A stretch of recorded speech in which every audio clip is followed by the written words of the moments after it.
episode 4 of the Bourke Sports Women's Hurling podcast, and brought to you once again by our very generous sponsors, Bourke Sports. Go to www.bourkesports.ie or contact norma.clancy@bourkesports.ie. The lads have a new website, new kit builder. It's class. Check it out.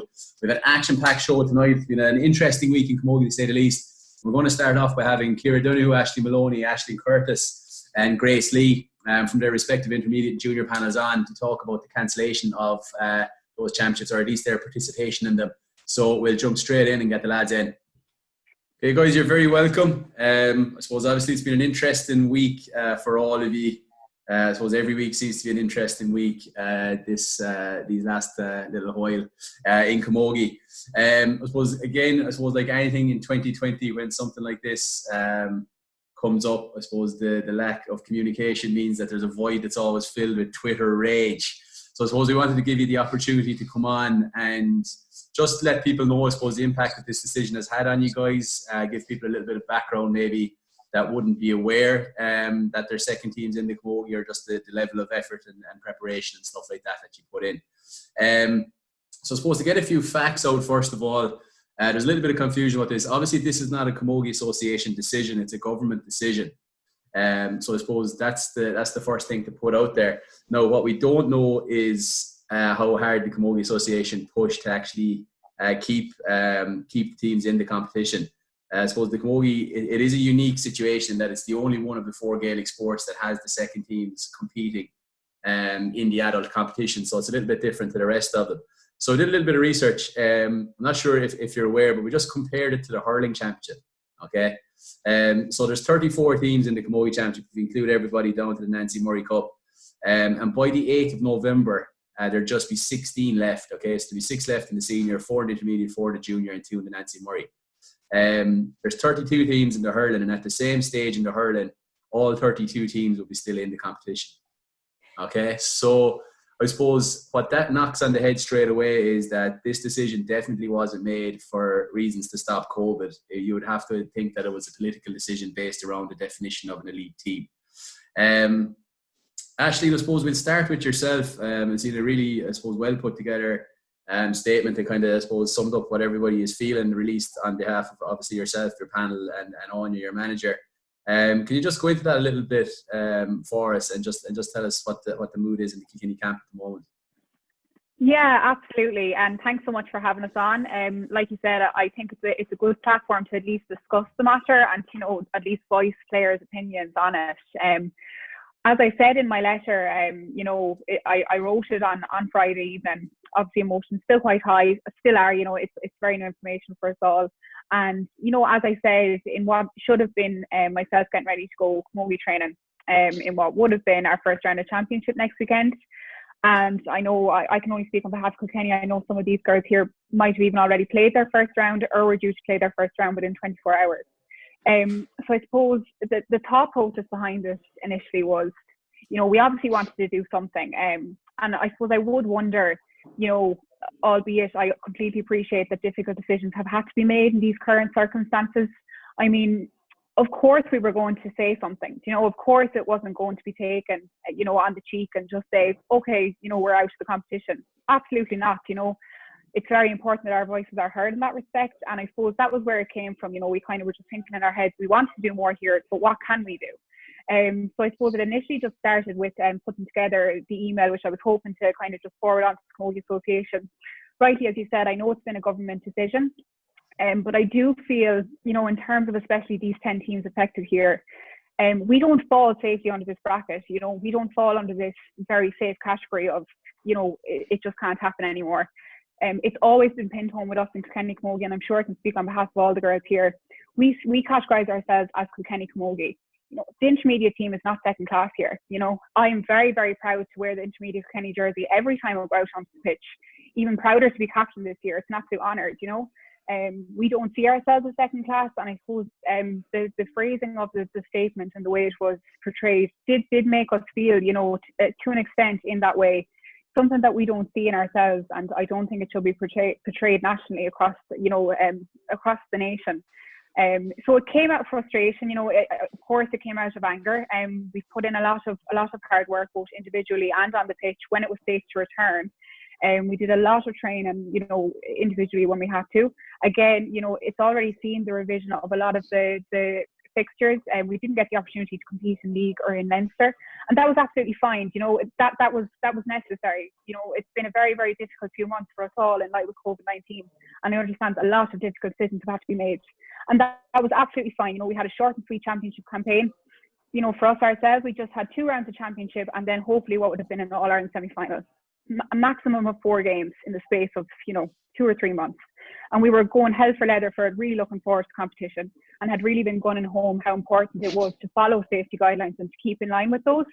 So I suppose it was just about getting the word out there. You know, we're the ones on the ground that it affects predominantly, and our voices needed to be heard. I just wasn't seeing, I suppose, you know, after the statement coming out, I wasn't seeing a lot of conversation about it from the Camogie Association, and I felt our hands were kind of tied. We needed to speak out on it, and it was very important that our voices were heard as players that are directly affected by this, and we're hugely affected by it. Definitely. And I wanted to get that across. Yeah, and in fairness, I suppose, like, I was involved with Kilkenny Intermediates 2016, and when Martin was the chairman, the intermediates were treated exactly the same way, and I know Sheila has the same approach down there at the moment. I suppose, Ciara, you're maybe closer to it than a lot of us, but obviously your sister Aoife plays with the senior team as well. So I suppose for people out there who might think or don't know, I suppose, what the preparation that goes into a second team in a county, just tell us, is there much of a difference between your preparation, the way you're treated by management, and I suppose generally the time you would put into it versus what Aoife might put into it? I suppose in short, the answer is no. Like back in November, we all went back training at the same time. That was pre-COVID, pre all these new restrictions. So as people probably, I don't know if everyone's aware, we have the same management. So the same group of lads that are kind of working together to keep this whole thing going at the moment. We all were given the same running programs, S&C programs. When we did go into lockdown, trying to do as much. I was lucky. I did have Aoife to kind of bring me along and do it with me. When we went back training in where we're allowed to come back and it was safe to do, we were all doing the same thing. We got the exact same session plans, like the lads put in like a huge amount of work, and we only see what they do on the field, trying to facilitate the two teams. The lads were gone training, I'd say 7 nights a week between the two, because they could no longer facilitate a joint session or like maybe one session followed by another. They had to do it completely separate. The camps were kept separate. Like we followed all the right guidelines, and like for me, would have Aoife in the same household as me, like we go training like the same times, the same amount of stuff. We do all the same things off the field, on the field. Like it just doesn't make any sense how we could be classed as any less than elite as opposed to they are as well. Like it's an awful kick in the teeth that we wouldn't be classed as elite at our own level. To be seen as the second team within our county is definitely not the way. I think it shows how strong the Camogie is within Galway and within Kilkenny and Cork and Limerick and Dublin, all these teams that do have second teams. And it shows like that girls want to play and are available to play and are able to train at that high standard. And I think we should be allowed to continue to do it, because I really don't see the difference. And if we're going to have to play a match tomorrow and me going out to play a match the next day, like what the difference is and why we shouldn't be allowed to do it. Like it's definitely the same amount of effort and training put in by all. Like so, Yeah, definitely. I suppose Ashling down in Cork, you've made the step of separating the second team, I suppose, from a management point of view in the last year or two.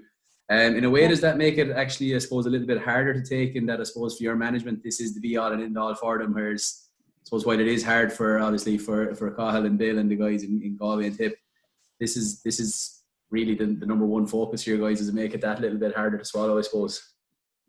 Yeah, I think it does, because as you say, like it's the lads' number one focus. You know, they go out to train us the exact same way as the seniors train. You know, they're there 3 nights a week. They go to the matches the same as the girls do. You know, they put in the exact same effort. And I suppose when Cork is such a big county, you know, like we travel, some girls will be traveling an hour and a half to training, and it's the same for the managers. You know, they put in the exact same effort. And I think, as Ciara said there, it is really a kick in the teeth to be treated differently than a senior team. You know, we all put in the exact same effort, and to be able to compete at this level, like you have to put in this effort. So then for the government to see us as any different, it's kind of demoralising, really. You know, that like we have put in the same effort as the seniors, and as like even the inter-county lads to an extent. You know, obviously they're different in their own code or whatever, but like we all put in the same effort, and it's just really demoralising then that we're just shut down just like that. And I think the way it was communicated to us as well wasn't exactly in the best manner. And like as Ashley said, like we didn't want to take it lying down. You know, it was kind of like they just assumed it was a done deal, and that like, oh, they're out and the championship's going to continue without them. I think that's quite unfair. That like it can go on without us, and just that we should be just accept it really, that it's going on without us, and that like we should lie down and take it. When in fact that's just totally not fair. And as Ciara said, like how is it any different for us to go out and play a match as it is for the senior girls or the inter-county lads to go out and play a match as well? You know, like it really just doesn't make any sense. If they were going to cut it like in level 5, they had said that in elite and adult games would continue, and then suddenly on Thursday or Friday they just decided no, it would change, that it will just actually be first teams in camogie, and then that obviously the other codes only do have first teams, so it wouldn't impact them, but that they change it then on intermediate and junior teams, we'd be gone then because we're second teams basically. And Ciara, you mentioned it's disappointing and it's hard to take. Of course, you mentioned there the number of players you have here that you had to separate the setup. Obviously, Ashley, I suppose Cork, massive county as well, big numbers. Maybe a lot of people listening to this might not realise that, I suppose, once you finish playing as a minor in camogie, there is no under 20, under 21 for you. So it's a really important development step as well. Well, not a development step, but it could be your only chance maybe to go on and play more county as well. So there is that element to it as well. Grace, obviously you went very close to getting over the line last year in the Premier Junior, so I suppose you're probably chomping at the bit to get going again this year. It's been well documented, obviously, the last couple of weeks. Limerick camogie isn't in a great place at the moment. Is this decision another blow to camogie and Limerick, I suppose, taking an important development step out of the process as well at a tough time? Yeah, absolutely. I mean, it was a major blow for Limerick camogie when we got the news on Friday that we wouldn't be playing. As a junior panel, we were completely separate to the senior setup as well this year. We were last year as well. But it has been a huge development stepping stone for a lot of girls that have gone on to play senior. They've spent time playing junior, and there was a lot of girls in our junior squad that were most definitely going to go play senior next year. And the matches and the championship that we could have had this year would have been hugely beneficial to the junior squad in terms of even next year, as there was no promotion this year, and just in terms of the senior squad, that girls would get a couple of matches under the belt at just a higher pace and things like that, and at a higher standard, and be ready for that senior championship next year. Because I mean, the jump is huge, as you said, from minor to senior, and even from club standard to go up senior inter-county. So it's just another blow to Limerick camogie, and we're just so disappointed, and it's affected us massively now. Yeah, because I think Paul, before he stepped down during the week, was saying that he had to bring players from the junior panel up, and I suppose it's difficult to make the step from junior to senior. So I suppose it is very important for you guys to get up playing intermediate for the long-term development of the game as well. Ashley, in your statement there, you said you would have liked the competition to be postponed. I suppose there is another element to this that maybe we have kind of maybe forgotten about a little bit, is that there is a number of first teams in the competition as well. Would it have been fair on those to have to pause their competitions, or what are your thoughts on that? Yeah, look, absolutely. And I think all in all, a lot of our comrades from other counties, I think, are feeling our pain as well at the moment. You know, it's absolutely fantastic for them as the first teams in their county to not be affected. And, you know, I suppose it just comes from a perspective of what we've chatted about there throughout this. You know, we're in counties where the level of camogie is really top class, you know, and that's a fantastic thing to be able to enter 2 teams who compete very competitively within their respective category every year, you know. And I suppose it kind of just fell back to the fact that, you know, you can see the likes of the minor teams, you know, at the moment postponed, with a hope to play it at another stage when it's safe to do so. Whereas we have to watch our competition continue and be, you know, changed around. And that change has included us being withdrawn and excluded from that. That's a really tough thing to take, to have to watch the competition continue, and for us to just not be included in it. And, you know, as you rightly said, that affects 10 teams. That's a huge amount of people that affects. And I think that in terms of the government guidelines that were released, we don't fall under that category. And I think it maybe should have been considered a bit further, that, okay, maybe this just doesn't really work in this respect, or, you know, as a lot of the girls have said, and rightly so, you know, why can't we compete and, you know, play matches like our senior counterparts? I'm struggling to understand the difference. And I suppose we have that extra burden of having to watch the competition go ahead without us being in it, you know. And I think a lot of other counties would hopefully stand with us on that, you know, and feel our disappointment, you know, and feel our upset on it. Yeah, I suppose there's always going to be a few that are opportunistic and would see it as a better chance of winning the All-Ireland. But I know in 2014 with Limerick, when we won with Limerick, I suppose our attitude was we played Kilkenny in the final, and that, look, if we weren't able to beat Kilkenny's second team, I suppose we didn't really have any business going up playing senior, playing against the first team. So I think we definitely wouldn't have wanted to be known as the team that went up the year the second teams weren't in it. I suppose that it's a different argument. Some people throw whether it's fair or not, but it's part of the competition process. I think it would devalue it a little bit in its current format. So guys, I suppose, look, thanks very much for joining us. I suppose we don't ever want to have you on talking about problems, because it means there is problems. Hopefully it gets sorted. A postponement would be great. It would keep the integrity of the competitions. It will give everyone a fair chance, the same as you said, as your under 17 and under 20 counterparts in the GA, which is the same development level. And hopefully the next time we have you guys on, it's to talk about the Monday after winning All Ireland, and you might be in better spirits. So we do wish you the best of luck with your campaign, I suppose, and fair play to you, because it does take courage to stand up and put your heads above the parapet and speak up for your teammates and for your colleagues and for what you believe in. So thanks very much for joining us, and we'll chat to you again soon. Thanks. Thanks very much. Adrian. Thank you. Thanks, guys. Bye. Bye. Now, I'm joined by Seamus McAleen, the PRO of Antrim Camogie. So obviously we always say here we're trying to focus on the positives. So we'll start with the positive. Antrim you had an excellent weekend anyway, first of all. You had wins for your Camogie team, football and hurling today. So I suppose you're sitting pretty there today, Seamus. But we've just had the representatives of Galway, Kilkenny, Cork and Limerick second teams on here before us. We've obviously tipped Antrim as one of the favourites to win the Intermediate Championship before it started. Just, I suppose, your opinion on it, Seamus. If Antrim go on and win this competition without the second teams in it, does it take away from it a little bit, given that, I suppose, it started off as a completely different competition? Yeah, but the year that it is, 2020, has been, you're kind of dealing with situations that are thrown up in front of you. You could easily be turning up at a match with, as Antrim hurlers did today, with 5 or 6 players who have tested positive or have been close contacts at once. The situation is that you may not be meeting teams anyway that are full strength because of the circumstances that are in. For example, we went down yesterday to Enniskeane to our home game, and we'll come to that. And we had to go without 2 of our players, and simply because they couldn't risk going to Monaghan, which was a higher R rating than even where we are up here, and they just couldn't take the chance with it because of elderly relatives at home, etc. But you're coming up against that with other teams. I appreciate the difficulties, and it was something that came straight to my mind last Wednesday, Tuesday or Wednesday. First thing was, how can you justify putting out minor and under 16 teams in Camogie, or under 20 and minor teams in GA? And immediately that was withdrawn. The next thing that came to my mind was, well, if it's an elite squad, you can only have 1 team from a county. And Camogie's going to be very, very lucky if they get away with having an intermediate championship involving second-tier teams.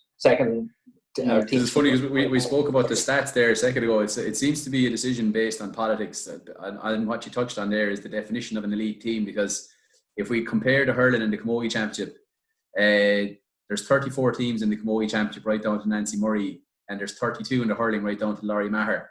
As of the 8th of November, if they'd have played for another 2 weeks, the Camogie would be down to 16 teams, and the hurling would remain at 32 teams at the time.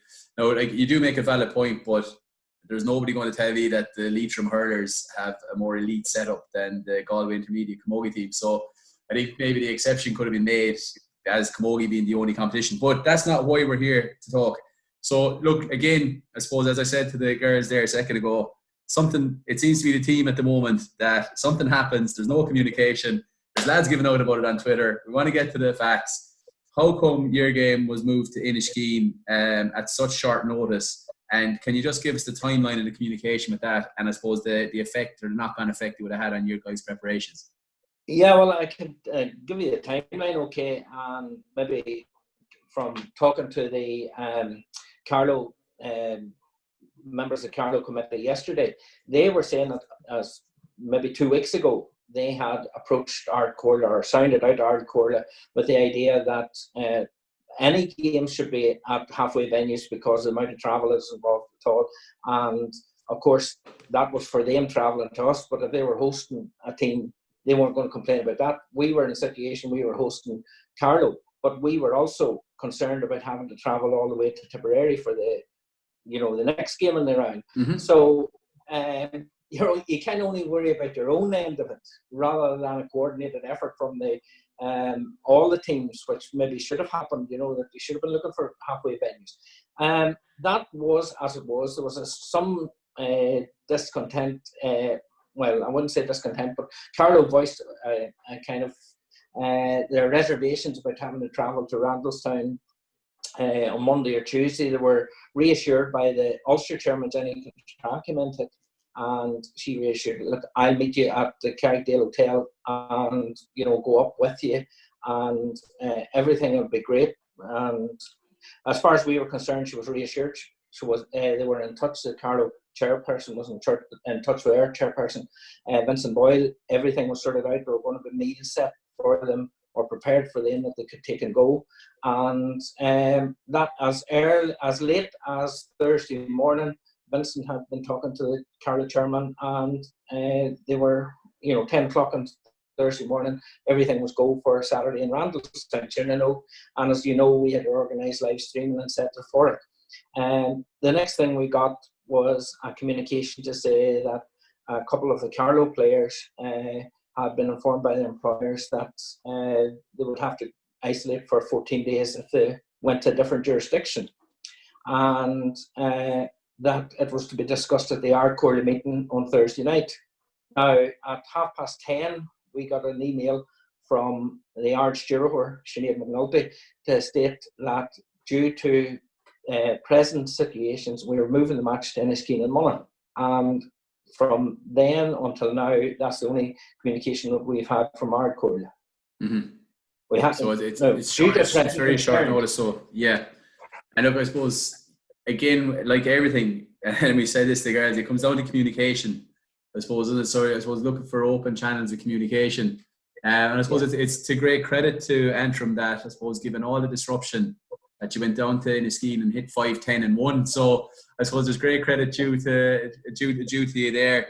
It raises a very interesting point. Sorry, Jed, it raises a very interesting point because I do know of a Tipperary player who I won't name, who her employer questioned her going to Dublin today because of the R rate of COVID. So it is an interesting one. I think there's been a bit of communication on Twitter about kind of, I suppose, employment law and employment rights and stuff like that. So, geez, whoever thought we'd be talking about employment law to go and play a hurling match above there. But I suppose what you're asking for, Seamus, I suppose, is if this was going to happen in future for clearer communication and I suppose earlier communication as well.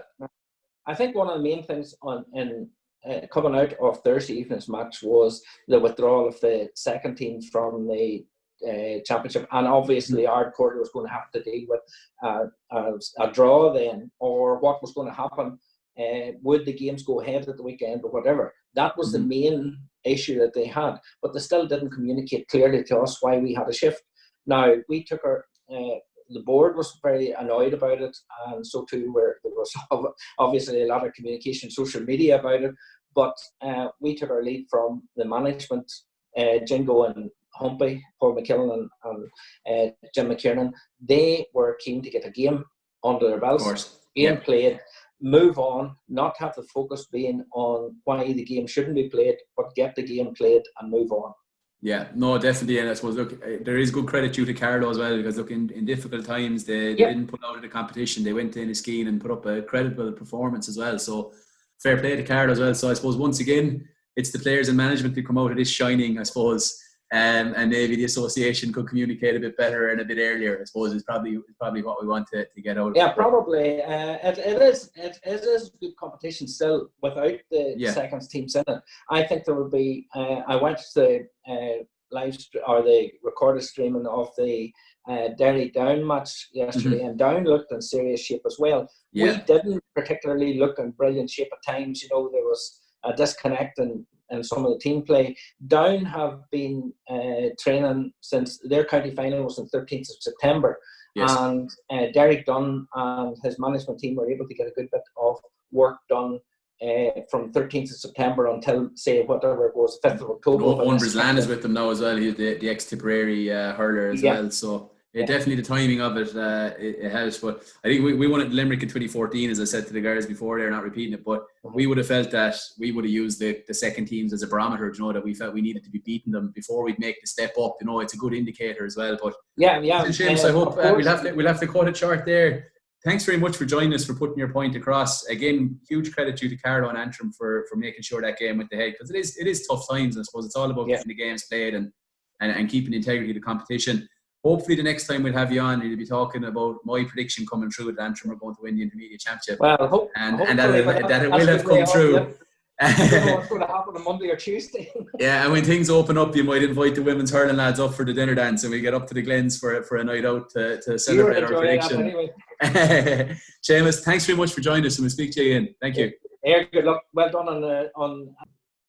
Okay, so we're joined by Fiona and Sarah, our regular pundits, but not David Reedy for some reason. I'm sure it's nothing to do with the fact that he just shipped 36 points to Limerick in the Munster Championship. I think he's just washing his hair or something tonight. He can't join us. So, look, it was a tough day at the office for him. I suppose Limerick hit their stride in the end of the day. They just it was amazing. Yeah.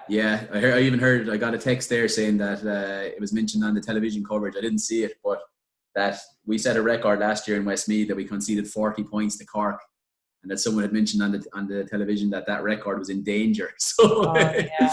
But Jesus. Look, these things happen, Davey. So, anyways, they happen to the best of us. They do indeed. But look, we've had the four girls on there talking about the unfortunate, I suppose, situation that the Camogie Association have found themselves in because of the government decision to kick out the second or non-elite teams, their definition, not ours, out of the championship.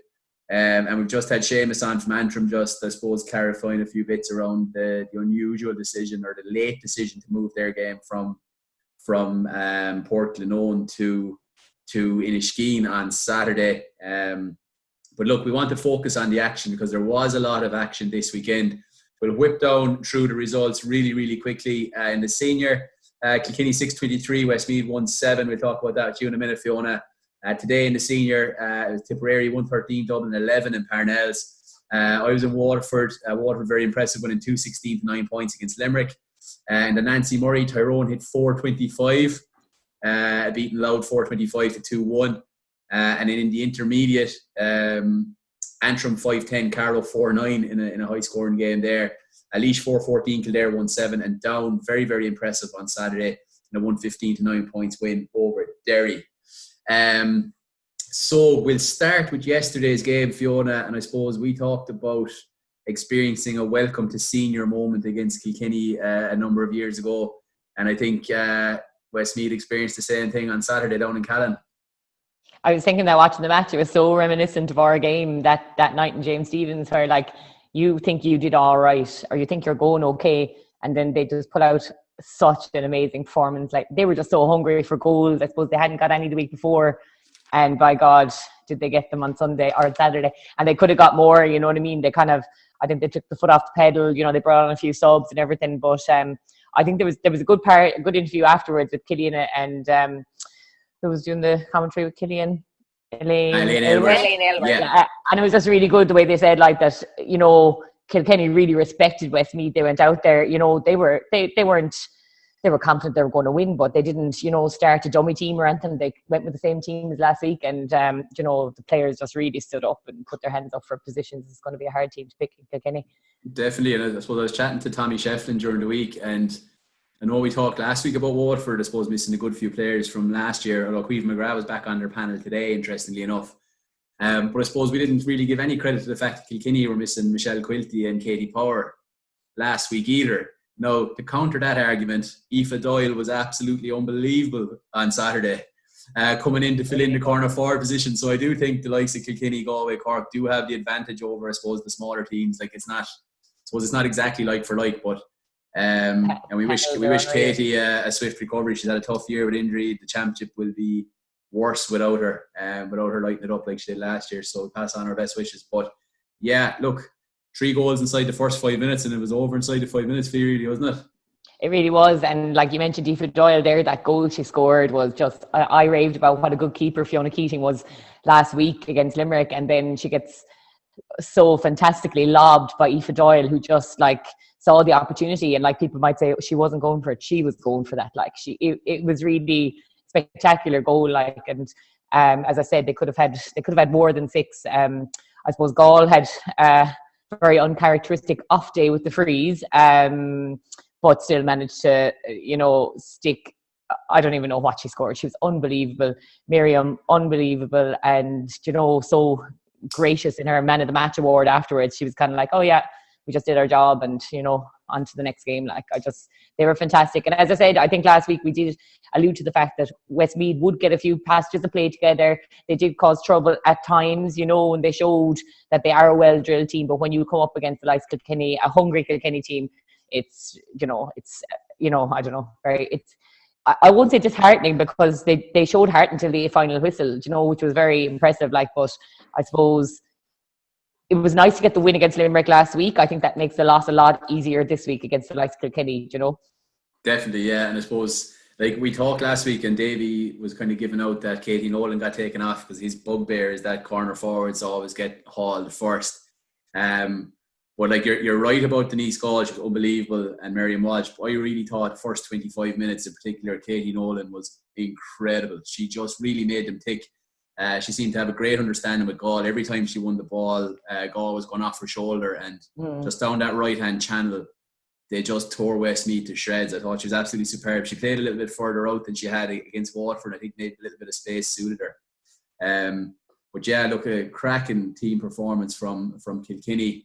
I thought maybe, like, I suppose I know Johnny pretty well and his coaching style, and like he doesn't like playing sweepers or anything like that. He likes to get organised and kind of keep a bank of sticks at the back, and it seemed like that's what they were trying to do. But maybe looking back, maybe they should have dropped someone back just to get, I suppose, a foothold in the game and try and settle in. But yeah, Kilkenny ran through them, and it was very, very impressive. I suppose from an all-star point of view, Fiona, obviously we've thrown a few names out there already. Who stood out for you on both sides? We haven't mentioned her yet, which is surprising, but Anne Dalton, geez, like she's just one of the all-time greats. Like, I'd throw her name down there definitely, because she seemed to be kind of everywhere. Threw in 2 or 3 points of her own and just created so many scores. So definitely herself. Miriam Walsh, unbelievable. I suppose you could go Katie Doyle, or you could go, there's a few you could pick, like, so I'd say you'd have to go Gaul, really, like, but you have, it's great to see these up and coming young ones who are just ready to tear the heads off anyone in front of them. They drop the heads and they go. So, like, we'll say Dalton, Gaul and Miriam Walsh for the moment, but there's a few to watch there as well.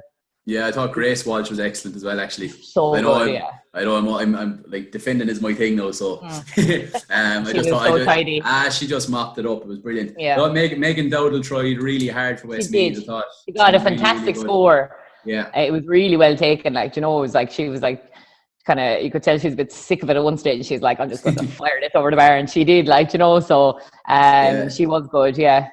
One, I suppose, a noticeable weapon that Kilkenny have is we speak about that there's only certain players really that can pull the trigger from maybe 55, 60 yards. Kilkenny seem to have a forward line full of them that can pull the trigger from distance.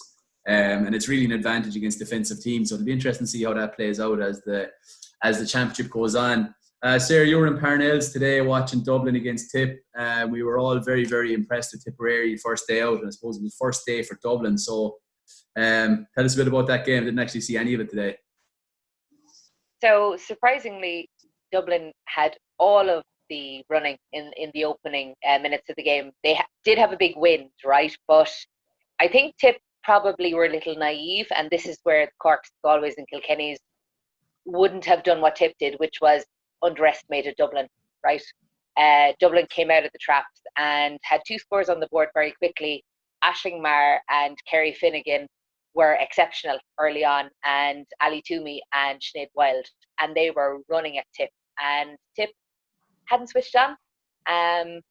They had a fortuitous goal against the run of play. Whoop! Yay! That's against the run of play as well, Sarah. Against the run of play. Hang on, I'm back. That's our non-slick moment for this week. Last week it was covering a game that wasn't even on, and slick it, Sarah. Yeah. Okay. Now I'm slightly drunk looking. Hang on. Okay, better? That's okay. It's bank holiday Sunday. It's allowed. It's okay. Well, okay. So where can we edit out of this part? No, there's no editing. Drive on. Our editor is drowning his sorrows as we speak, I'd say. So we just have to plow on with it. Right.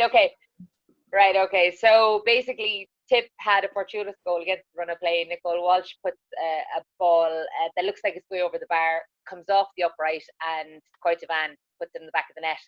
And that's really unfortunate for Dublin because at that point they were the ones in charge. So I suppose without Ashling Moloney, Tip looked really vanilla today. And that's where I think they're still off the pace. And as much as their performance last week against Clare was very impressive, Dublin, with the new management in place 3 weeks, were giving them absolute socks. And I don't think they were prepared for that today. No, before we write off Dublin, this seems to be your go-to thing, is that you make snap decisions on things right before. So let's have a think about it before you write them up. No, all jokes aside, I do have a question about Dublin Camogie, and it's just something maybe that kind of comes into my head. Like, how come they insist on playing in narrow pitches? Like, Parnell's is a narrow pitch, and they play in the league, they go up to TUD in Blanchardstown and play in narrow pitches. Is it a lack of confidence? Are they trying to maybe drag the bigger teams down? Is it just a coincidence? What's the thinking behind it? Like, Parnell's a hard place to play. I remember winning a minor match up there 9-6 one year with a very good minor team. Just there's nowhere to play. There's no room there. Yeah, I wonder, is it the Dublin County Board making these decisions based on their perception of what the team is like? They're camogie players, guys. It's hard to get a pitch at the best of times. Genuinely, not. Well, I think at this point, when you have a sponsor like AIG, you should be able to have conversations about the pitches that you want your team to be performing in. The girls were exceptionally togged out today. Their gear was, I'd have come out of retirement for their gear today. Hold on, wait, look. Heading in the post tomorrow, thanks to Bourke Sports. Look at those. They are slick. So thanks to Norma for those. Plug. Well, I'm really looking forward to wearing that. Sarah, if you're not happy with the top, you can go on to burkesports.ie onto their new kit builder and design your own top. Class. Right, continue. Well, look, what I'm saying today is I was so impressed with Dublin today based on how little time their management has had with them. Yeah. Those girls played off of all the experience and training that they have put in since March. So I'll pick out a couple of players. Ali Toomey looks so fit, so fast, so sharp. She scored a point in the first half. Coit would have been proud of it. Anne Dalton would have been proud of it. And Ali has been doing that training by herself since March with no concept of whether the championship was going to go ahead or whether she was going to be involved, because she was injured at the start of the year. And now she finds herself in a prime position playing against the likes of Tip, and she was ready for that today. So I'm going to give massive credit to her. Same with Ashling Maher. Ashling Maher scored 7 points today. Dublin don't necessarily always have an identified free taker, and Ash scored 5 points from frees today. You know, these are really important things that the girls had to do on their own because they had so little guidance in the last while. And despite this lack of guidance, they showed up today and they were in that game until the last 10 minutes. So no, huge credit to Dublin. I don't think anybody would have predicted that they would be so close to Tipperary, especially when Tip started off so well last week. I do think that if Tipperary Tipperary are out of the group now, they're into the quarter-final. If Tip get a quarter-final fixture somewhere like Páirc Uí Chaoimh or Thurles, or if they do get as far as Croke Park in December, I think that would really suit them. I think they just have pace. So you're saying they're looking for space? Yeah. I think a bigger pitch would suit them. And despite what I suppose Paddy Murray got a bit of slack on Twitter during the week there from Bridget Bourke and a few more, he was slating the rag, which is a horrible place to go. Let's call a spade a spade. Maybe the surface is okay, but agreed. Jesus. Anyways, I love it. Yeah, you would, Hick. Just dogging and suits me. Dragging and pulling and flaking. And, yeah. But I think the wide open spaces will suit that team. Like, you're looking at Court, you're looking at Roisin Howard, you're looking at all these players. Sarah Friday is coming back onto the panel, powerful runner. Moloney be back for them. Like Orla Dwyer, but Nicole Walsh, just like pace Orla didn't space. Well, Orla didn't show today. Like, Yeah. But again, I don't Sully, think Coria's returned today. Yeah. give her a big wide open space and let her go, like, Yeah. No, that's it. That's But exactly you it. have So to be able to mix it, guys. Like today, they came up against really good backs. I know Coit Devan scored 1-6 today, but if you ask Coit, I don't think Coit would feel like she had an easy day off Emma Flanagan. Emma's an incredibly good hurler, and Emma was shoulder to shoulder with her. Ashling Carlin at centre back gave Roisin Howard a torrid afternoon. Like anything Roisin got it hard. So Rosie Kennelly in goal for Dublin today, super job, really, really good job today. And her puck outs, at one stage in the first half, the wind was so strong, her puck outs were landing on the D.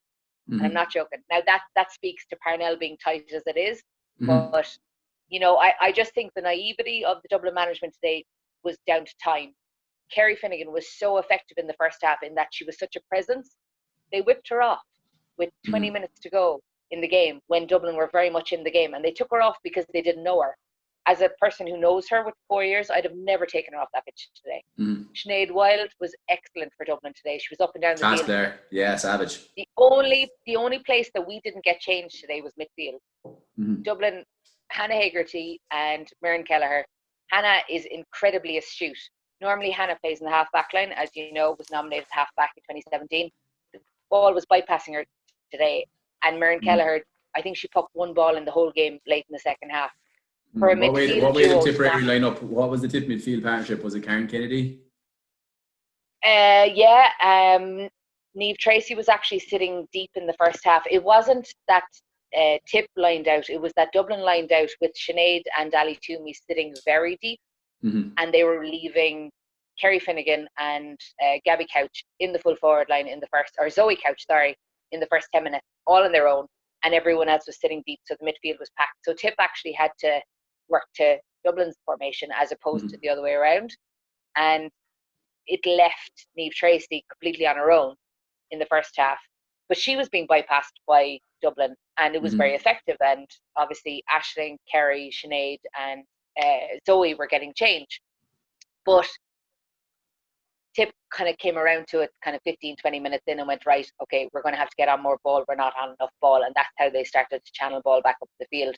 But certainly I liked the way Dublin set up today. And I thought that Tip were actually reacting as opposed to acting.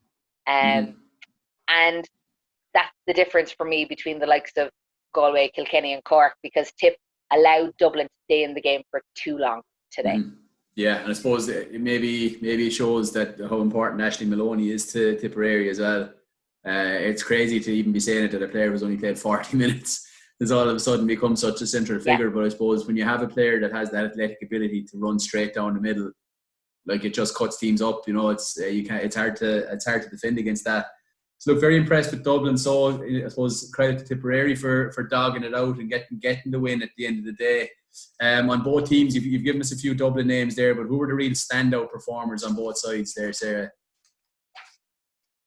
So for Dublin, I'm going to pick three players. I'm going to say Ali Toomey, Ashmar, Sinead Wilde. Very, very effective. We're in it till the very end. For Tip, I would say obviously Coit scored 1-6. Very, very good. I thought Mary Ryan in full back was excellent, so composed when she came out with the ball. Karen Kennedy was very good, naturally. And then, you know what, Grace O'Brien scored this great score from the corner forward position.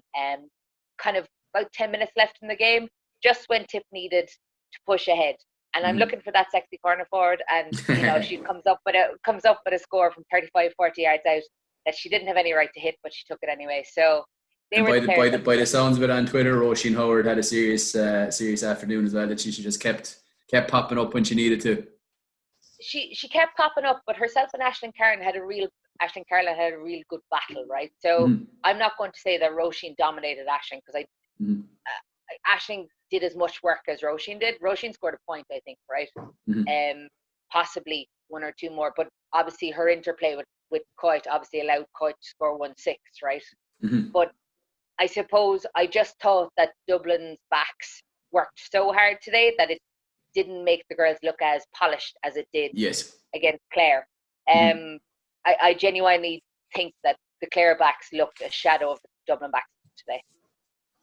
Okay, so I suppose we'll talk about their visit to Clare shortly. Fee, you had an eye on the Waterford Limerick game today. I was at it. I suppose we'll start close to home first. It was a tough week for Limerick. Obviously, Paul had to step down for personal reasons, which we know are valid. They're not the usual personal reasons that are given if someone is having a rough period with the results or that. So we pass on again our best wishes to Paul and his family. I think Limerick reacted quite well to the tough week. Was that fair to say? Put up a good fight? Yeah. I think I was talking to one or two of the girls during the week. Sorry, there's a fly going around here. I was talking to one or two of the girls during the week. I got him, don't worry. One or two of the girls during the week, and I think they just went down with the attitude they had nothing to lose, and I think they showed that. I think the nerves were evident against Westmeath because they knew things hadn't been going as well as they should be. They knew the panel was a bit lighter than other years, and I think the nerves against Westmeath combined with Westmeath's confidence, it was the worst fixture possible for Limerick, the first fixture. And then I think today they went down with the attitude, nothing to lose. They played some free-flowing hurling, passes. I think they lined out so much better this week as well. And I think, sure, the lads don't even know them that well. And that's, you couldn't blame them for lining out the way they did last week. But having Judith and Niamh Ryan, we were talking about Niamh Ryan earlier, Sully, she had a great game. And she's so tall. She's a great fielder of the ball. And she just got stuck in. And it was great to have her in midfield.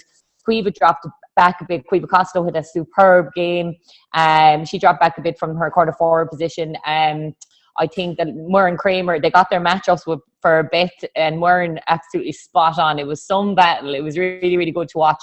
It was very positive from a Limerick point of view, but unfortunately, I think we talk about, I suppose we talked about it before, that Limerick, I suppose they don't have many senior club hurlers on their panel at the moment, and I think that's what really stood out today. For the likes of Waterford, their strong players were just so strong today, and unfortunately Limerick were just missing maybe 3 or 4 senior Limerick club players. I think, and that just stood out. That bit of strength. Yeah, but you were right, because I was surprised. I suppose I hadn't seen much of the game against Westmeath last week. I know you were saying they kind of you felt that maybe they didn't tactically, they were a little bit off the pace. But I was impressed with their shape in the first half, in particular, the way they set up. Their puck outs were good. Puck outs were good all through the game. Yeah, they got Cueva on a lot of ball in the second half. Now, it is interesting that you say they got the matchup right on Bet, because while I suppose the key to a player like that, every team is going to man mark Bet and put 1 or 2 or 3 players on her. But she still laid on 2 goals for Rocket and scored 7 points and had 2-1 in assists as well. So I think she contributed 2-4 from play. I was thinking about it afterwards. She was so non-selfish today, so unselfish. So the same with the last day. I wonder if she'd been told, Bet, you're amazing. You're going to be marked as tight as anything. So you're a playmaker now. You set up go scores. Obviously she'll take her scores if they're on, but she had a chance today to go for goal, and she popped 2 or 3 passes off there that she could have been selfish about. So I wonder if she'd been told that. But God, what a player! But their interplay was superb. I suppose the first goal, Lee Rocket's first goal, at a crucial time when Limerick had really battled hard to stay in the game, into the wind. Offload from Beth, lovely pass. Rocket took the shoulder, absolutely superb, and pinged it. It was class. It was just out of this world, top class. So second goal, great finish as well. But Waterford have forwards like that. Beth, Niamh Rocket 2-1. Abby Flynn hit 3 points in play. Annie Fitz was a constant threat. They have forwards that will cause problems for any team. I suppose a couple of interesting things. We spoke last week about Fergal and Dan being very animated on the line, and we were wondering, did it make Waterford a bit edgy? Probably purely coincidental. The 2 lads were very, very cool and calm and assured on the line today, and Waterford looked very assured. I'm not going to say as a result, but look, they did look very assured. So I wonder, were the shackles off a little bit for Waterford? But did they feel, I suppose, that maybe this was a game they should win? They weren't as bound up for it, and they played some absolutely superb stuff. Lorraine Bray was class. Unbelievable. Just every chance she got, she bombed forward. I'd say she spent more time in the Limerick half than she did in her own half. I think she's got an apprentice over on the other wing in Kate Lynch, who must be modelling her game on Bray, because every chance she got, she went forward as well. Had a couple of great assists for scores as well. So, whatever team are playing Waterford, they're going to need their half forwards working really hard to counteract that attacking platform those 2 give them. I suppose players you were impressed with on both sides. I know we've probably touched on a good few of them there, but who stood out for you, Fee? Yeah, just on that point, I just think the attacking half-backs is a thing that isn't looked at enough in Camogie. Like all the big teams, the big three would definitely go for it. But I think if you have your half-backs just bombing down the line, nearly like your wingers in soccer, like, I think, or your right back and your full and your left back, like, it makes a huge difference, and it's great. It's such a good help to the forwards, like, because you're creating an overlap straight away. You can definitely see that Fergal and Dan have that experience of senior hurling at a top level. Yeah. Like, that they're forward shape, their defensive organisation. Even in the second half, they're playing into the wind. They didn't play a sweeper. They sat their number 6 back. Sean Kern sat in midfield. They were confident enough that their half forwards would work back and pick up spare players. And in fairness to Waterford, they were superbly well organised from that point of view. So you can definitely see the senior hurling stamp on them from the two boys. But, sorry, back to your original question. Yes. So from Limerick, I'm definitely going to go. Actually, Laura O'Neill, we haven't mentioned yet, other than the puck outs are very good. I loved. She went short, and I screamed at the telly. I was like, or the computer. I was like, well done, Lan. I was like delighted for her because she had confidence in. I think it was out to Marion. She had confidence in Marion. I think they were too nervous last week to do that. Was the impression I got. I just love. I think it makes a forward line very honest, and it worked out very well for her. So that was Laura. Laura made 1 or 2 point blank saves as well. Like, I think watching it on the stream, I don't think she got enough credit for the save she had. I think was it Annie Fitz? No, it was the other one. No, it was actually Annie. Abby missed one close in, and I think Abby and Annie, I think both missed one actually. Caoimhe McGrath came on and went through as well and kind of shot from the 21. Yeah, so, it was a really good reaction from Laura. So again, like, she had 2 very good ones last day, so I think she was good today. I know, as you said, you just crushed Murren's hopes of having a good game there by saying the bet actually set out 2-6, but no, the battle against Murren was so good today. Great, just get down and get that ball into her hand and burst out with it. And Caoimhe was amazing. I really, she worked so hard. Like, what was it? She got all of the scores bar 1. The 3 she got in the second half, where the 3 she caught from the puck outs and just 4 steps and bang, it wasn't like she just got scores like the Limerick of old where they might have just come from frees. There was a few there that were absolutely unbelievable scores from play, so fair play to Caoimhe for really stepping up. I think she was actually very disappointed with her performance last week, which I thought she shouldn't have been, but I thought she was excellent there today, so she can take credit for that. And then on the other side, I suppose Beth, Niamh Rocket and Lorraine Bray I'd pick, but again, like Kilkenny, you could have a few there, as you said, Annie Fitz, Abby was excellent. That's Sarah Lacey girl had a good old game. Caitlin, you could pick a good few, but the top 3 would be the top 3 of old, just like Kilkenny. So I go Beth, Niamh Rocket and Lorraine. Abby Flynn is definitely one to watch out on. I think she scored 3 points today, laid on 2 more. And again, we spoke last week, I suppose, that maybe she had chances that if she was a bit more experienced, she might have taken them or laid them off. This week, you can see that bit of extra confidence again. She looks like a player that's growing from game to game.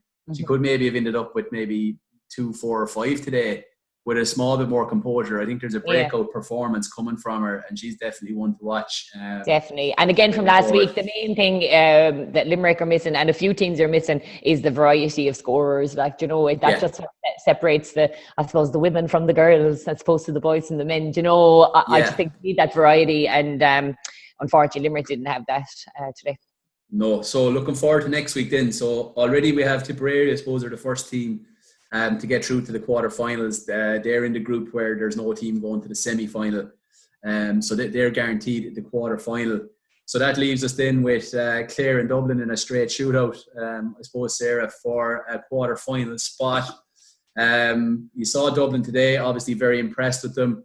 We saw Clare last week, maybe weren't at the races in the first round against Tipperary. Have you seen enough in Dublin today that you'd be confident of them going down to Clare next weekend and getting a result?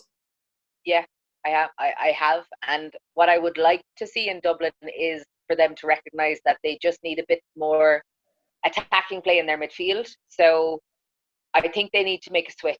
I think Niamh Gannon needs to come into midfield, and I think that Hannah Hegarty needs to go into wing back. I genuinely think that when they look back today, they'll realise how little ball went through Hannah and Myrne, and it just wasn't enough. So if they need to attack Clare, they're going to have to change their midfield straight up. And it's a very quick shift. It's Niamh and Hannah. Kerry Finnegan needs to stay on the field. those managers need to recognise that even if a player isn't necessarily getting the scores off, her presence is enough.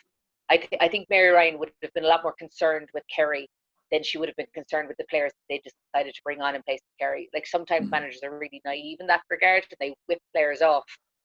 And then the fullback's going, happy days. Like, Kerry was all go, and she was at the height of every ball. You know, she just needed a break. So just a couple of things like that. I think Clare are absolutely within Dublin's radar now. And I think Dublin just needs their management to trust them a little and make those couple of tweaks and actually go with their strength, which is push Niamh into midfield, push Hannah into wing back. And I suppose, as you mentioned earlier, they've had such little time with the team as well. Yeah. I'm sure they're probably sitting down as we speak now on Sunday evening, having a look at the video, trying to pick out a few things.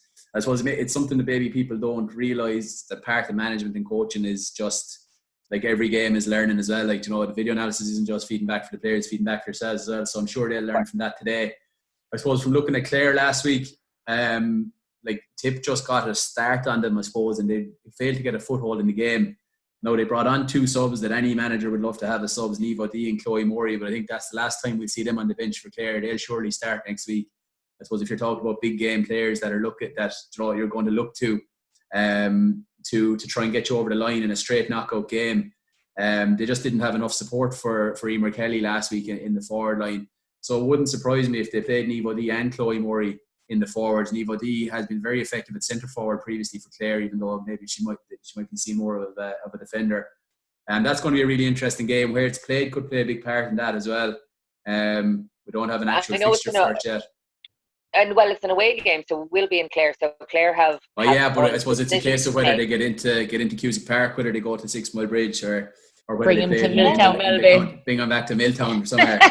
Well, look, get the Dubs out of the comfort zone. We'll see if the Dubs don't have the nice big AIG bus now and the chefs and stuff travelling with them. How are they going to manage that now? They probably still have their sponsored cars, do they? I think Tip will be very happy that they got fed today in Dublin, because I was talking to the chef at halftime and he had all of the food prepared for Tip. So I don't know. It was definitely not sandwiches they were getting today. They're getting a full dinner today after the match. Fancy. So that's the perks of coming to Dublin. But I think it's the good food outlet that provide the food for Dublin Camogies. We used to be training up in Abbottstown and Westmeath. We used to get this schlop fired out to us, and then the Dubs would be coming in with their lovely prepared meals. So plug to the good food outlet there. We'll take any deliveries you want to send us. Well, I suppose. Look, I understand that Clare are obviously. I suppose a more experienced outfit than Dublin right now, because their management has had more time with their players, and absolutely Clare are going to be minced because of the fact that they got such a baiting from Tip last week. You know, there's a lot of pride there, and they're going to come out a different animal, and Dublin will have to be wary of that. And I appreciate that Clare, to my mind, have more hurling than Dublin, right? But Dublin are such hard workers that accounts for a lot. And it this will time of the year, especially, it's starting to move into that kind of winter hurling. I walked across the pitch in Walsh Park today, and it was in great condition. There was a bit of give in it as well, you know. And I suppose the further we get into the winter, work rate is going to count for a huge amount as well, isn't it? And the work, and Dublin never tire, ever tire. They will work till the final whistle. So it's just that composure at the final piece. So it's all to play for next week. Genuinely, good to hear a bit of positivity about Dublin. I suppose it had been a bad weekend from last week. With Dublin and Clare, though, just a point. Like, Dublin have been the more successful team in the last few years. Do you know, Clare will be fearing Dublin. Like, they shouldn't. I don't think they should be. But like, Dublin have been the more successful team. I think we kind of forget that. I think Dublin had a great run of it there. I know, like, things have changed and management have changed, but they still have, I suppose, that kind of intrinsic motivation. But you know, they have that, I don't know, that bit of swagger about them in a way as well. Well, you know, look, since 2015, we've taken some big scalps off of Clare in games that were incredibly important. So you know, we've always enjoyed. There you go. Yes. But genuinely, our weekly mention of the coin toss, we just never let it go. Well, Look, That's how we should have called the podcast, actually. Should have called it the Pint Toss. Yeah. But look, But anyway, hold on, guys. I know. No, Sarah, you can't take over this podcast and spend 40 minutes talking about Dublin, right? So it's time to move on, okay? That's what I'm saying. The Dublin lads don't even want me to watch back the video. They just need to watch the podcast. And they're like, that's what we're doing next week. If we don't cut her off, it'll be quicker to watch the video than it would the podcast. Right? So, Galway and Offaly, Fee. This is a tricky one. I know you were laughing when we put up the schedule on the WhatsApp group and I assigned this one to you because we know absolutely nothing about Offaly, but I know you're a fan of Galway. So yeah, I suppose given the fact that Offaly didn't fulfil the fixture in the first round, going to Salt Hill to play Galway after the score they put up against Wexford, this is a daunting task for Offaly. Big time, and like I hate to dismiss any, camogie match especially, but like I think the same thing would be done for Hurling. Like there's only one winner here. Do you know what I mean? It's Galway. We haven't seen anything from Offaly, and unless they've done some like ridiculous training and some cross-county signings and brought back Tina Hennon and done a few other things, I can't see any other results other than Galway, and that's a testament to Galway's strength. That's nothing against Offaly. That's a testament to Galway's strength. And as you said last week, Rebecca Henley coming on as a sub, like, Offaly kills have a player like Rebecca Henley at the moment, and it's not just her, there's others. Like, so again, that this is no disrespect to Offaly whatsoever. It's just the power, the pace, the strength, the everything of Galway's panel, their players. So like, best of luck to Offaly, but like I wouldn't fancy going down or going up to Salt Hill playing Galway in my first round of championship. No, and there's no actual confirmation that they are going to fulfil the fixture either. I suppose really? there's probably going to be a split in the Galway camp. No, I suppose the players who started last week were maybe hoping Offaly won't bother coming, and the players who are trying to get on the team are probably looking for a game. But look, their intermediates aren't doing much at the moment, so maybe if the fixture isn't filled, they might do an in-house game with the intermediates, who must be fairly cross at the moment, unfortunately. So that's it. But it's a daunting task for Offaly. Oh, big time. As you say, if he just I suppose, especially with the disjointed preparation and everything like that. So I think you're right on that one. And then Sarah, the aging finished Cork team against the up and coming Wexford, as you pitched it last week. So I suppose this is an interesting one for Kevin Tatton and his Wexford side. I'm sure they'll have taken great confidence from patches of the game against Galway, albeit at the end of the day they still took a bit of a clipping in the end. Heading into the unknown in a way, I suppose. Obviously the known, in that we know Cork are always going to be strong, but is there any rumours of what kind of a side Cork will have? Is there new players in? Is it the same old guard going again, or what's the word on the street down there? Word on the street there is lots of training being done, right? It's hard for them now. They're kind of 2 weeks out of the mix. The Camogie Championship has been really exciting the last 2 weeks, and yet Cork haven't pucked a ball. It's mad to think that the calendar has fallen in such a way that they're going to be coming in week 3. Yeah. 1st of November. And I suppose the big thing is Ashling Thompson. And what a player! And like, it seems so long ago now, the National League, but she had started off at 100 miles an hour. She was unbelievable against Waterford the first day in particular. What do we do know about Cork? We know Thompson is back. We know Liam Cronin is in coaching them. So like what we spoke about with Waterford, with Dan and Fergal, like, he's going to bring that real senior hurling stamp to them. I suppose we know they have the up-and-coming talent in the country in Fiona Keating. Be very interested to see. I suppose traditionally, Claudie would have maybe without Orla Cotter, which is definitely a loss. Yeah, 100%.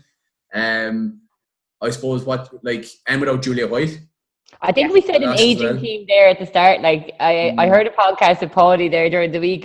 They have an average age of 23, so they're not. No, I was joking. That was it. Yeah. Okay. Jim O'Connor is back though, which will up the age. He's the same age as me. I'm just saying it'll up the age profile. That's all, Sarah. It's not a bad thing. I'm no spring chicken myself. But I suppose in the past, you're younger than me. But. Oh my God. In the past, Paddy would have kept the likes of Fiona Keating on the intermediate team, given them a few games in the league with the seniors, knocked them back to the intermediates, and then brought them through that way. Now that they've split it and that the senior and the intermediate are two separate panels, it'll be interesting to see if she gets game time. She was in phenomenal form for Percy Rovers in the club championship. You're forgetting one point. The intermediates no longer exist, so now he has free reign to bring everybody in. He doesn't have to mind any intermediate team. Well, I don't think Paddy's in the really minds anyone anyway. But I suppose what you're looking still at a Cork forward line of Amy O'Connor, Katrina Mackey, I suppose Orla Cronin. Like, you know, like I know there'd been an article out during the year about how important Orla Cronin was to Cork, the amount of touches, assists she gets, the amount of ball she gets on. So look, I'm really just looking forward just to seeing what their starting 15 is, to be honest, just to see. Yeah. Is what McCarthy playing? No. She kind of was on and off within the scar, wasn't she? I think she's still struggling with the knee injury, I suppose. Yeah. But they are, look, they're without, if you take Julia White and Orla Cotter out of any team, that's definitely a loss. But I suppose they do have a lot of talent coming through. They've won the last couple of minors. They've been very, very competitive at intermediate. So it'll be very interesting to see. Look, I suppose we'll cut to the chase. What? Well, you look, Libby Cobbage, Hannah Looney and Chloe Sigerson are three, and Laura Tracy are four players who have been very vocal in the last number of weeks about obviously their the dual position, not necessarily their dual position because Laura doesn't play dual, but they have all been very vocal in the last few weeks. You know, they want to compete and they want the best players playing alongside them. So they're obviously adamant that Cork Camogie needs their footballers in alongside them to be able to play. Of course. And there's 5 players playing across the two poles, and they understand that they need these fixtures to run in a way that they can have everybody playing. They need everybody playing. Yeah, I think there could be just a huge Cork backlash. Not backlash isn't the right word because Wexford haven't done anything to them, but you said there, look, they've been sitting around for a couple of weeks waiting for the championship to start. I suppose they're feeling a bit of frustration about the dual player, which is understandable. Definitely on their side there. It should be avoided. I think this could be a serious long afternoon for Wexford. They'll be so psyched. Yeah, they'll be so psyched. I just have a feeling that they're just going to just unleash. That would be a feeling. So, look, we don't know what the story is, I suppose, with the intermediate. We'd usually cover the intermediate junior Nancy Murray games for next week. We don't know what the story is there. The rumour is that the intermediate championship is going to be redrawn for just the first teams. Like we spoke, obviously going over all the ground now, but before you guys joined the call here, I spoke to Seamus and spoke to the guys. Like our feeling in 2014, Fiona, was that if we weren't able to beat Kilkenny's second team, well then we'd no real business going up to senior in the first place. And I suppose you'd lost to Galway's second team the year before. It was probably the extra year was probably needed anyway. I think we wouldn't have wanted to be known as the team that went up without beating the second teams because they're part of the competition. That's it. And I suppose, you know, so look, it's just hard to know. There's talks that the Nancy Murray teams could be moved up into the Premier Junior, which I think is the most bananas thing ever because so I don't know. So nobody knows. So we can't. Tyrone aren't ready. Tyrone. With their score today, they seem like they might be ready. 25. That would be a story. Start off in the Nancy Murray and win the Premier Junior in the same season. Mind your Pen Greville. Look at this. Tyrone. Well, look, we've been on for over an hour and a quarter now, so we better wrap it up. So right, let's get predictions for next week for the senior games. I'm going to go to you, Sarah, first. Cork against Wexford. Cork. Galway against Offaly. Galway. And Clare against Dublin. Dublin. Fiona, I'm going to go same three to you. Cork Wexford. Cork. Galway Offaly. Galway. And Clare Dublin. Just to annoy Sarah. And I think they could do it. I'm going to go Clare. And I'm going to go, because Davey's not here, I'm going to step in for Davey. I'm going to go Cork and Galway as no-brainers. And Fee, I think I agree with you. I think Clare did not show their full potential last week. And I think there's a big performance in them in their own patch. With Chloe back, with Nod back. I think there's a big performance in Clare. That will be the game of the weekend. That will be the one to watch. Cracking game in store there. I'm going to go with Clare as well. So, guys, thanks very much. It's a bit of a longer episode tonight. Hopefully, there won't be some new Camogie shitstorm that we have to take up 20 minutes of the show with next week. But who knows what the week in store holds. So, hopefully, we'll get back to just talking about matches. Nothing else. We get back to talking about the big players. No drama. We just want to talk about matches and scores and goals. But look, a great weekend to Camogie. For me, the highlight was Rocket's goal where she shipped the shoulder and lashed it. That was absolutely class. And Lorraine Bray's performance was it's as good as an individual performance for me as you'd see. And Aoife Doyle's chip. Aoife Doyle's chip. Like, there was so much, that's the thing, there was so much positivity in Camogie this week. Good to see the Dubs back, tip through to the quarterfinals, everything. So hopefully we'll think positive. The week ahead will be just positivity, and we'll be sitting on here on Sunday evening. And hopefully we get this out on Tuesday evening if we can find Davey. He's not sitting in a rocking backwards and forwards somewhere. I think you need a drink, Sully. I do. You need a relax. And if we can just edit out my piece where my tripod fell on the ground, that'd be just epic. We could just so guys, we leave it at that. If you're watching on YouTube, make sure you hit like and subscribe. It definitely helps. Thanks to our sponsors, Bourke Sports. Again, the tops are in the post, guys. You'll be kitted out for next week. And guys, we'll see you next week. Thanks very much. Hey, can we just say where we're going? Where are we going next week? You guys are going to Cork. Me and Fee. We're going to Cork. Cork, Wexford. No checkpoints, please. and we're bringing our flask for Irish coffees at halftime. That's the job. That's the job. We'll expect full video updates from Cork, Wexford, so in that case. Yeah, excellent. All right, guys, we'll talk to you next week.